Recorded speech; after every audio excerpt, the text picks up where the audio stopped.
Our chief investigator, Tony Kovaleski, is up early with us this morning. He volunteered to be here to provide some further insight into some of these tight races. Yeah, and Tony, we want to stick with District 8 coming off that report because it's too close to call, and it's become kind of this microcosm of where we stand across the state.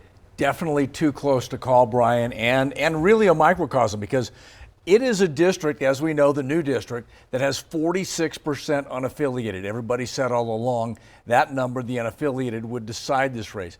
Also statewide, we have 46% unaffiliated. So this is a microcosm of the state. And those numbers, 3,451 votes separating the two, that's really telling at this point because that's in the too close to call category. That's about the number we saw when we went to bed last night. So not a huge change in the numbers. And you see they're talking about 68% of the precincts voting.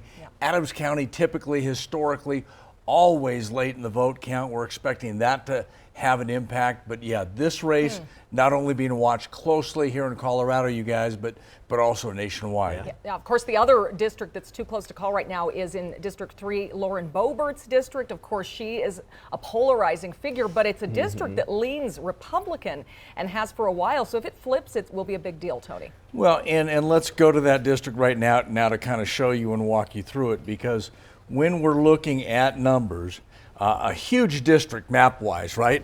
Take a look right here, and you can see what we're talking about, and you see the numbers up there.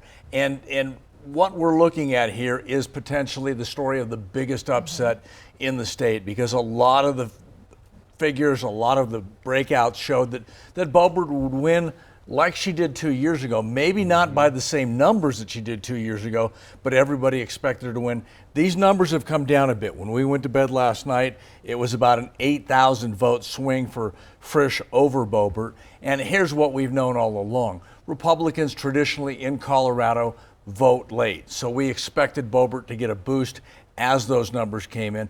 Also, nationwide, a lot of push for Republicans to wait and vote on Election Day. Former President Trump saying your vote is more likely to be counted. So the combination of both of those, we're not surprised it's gotten tighter.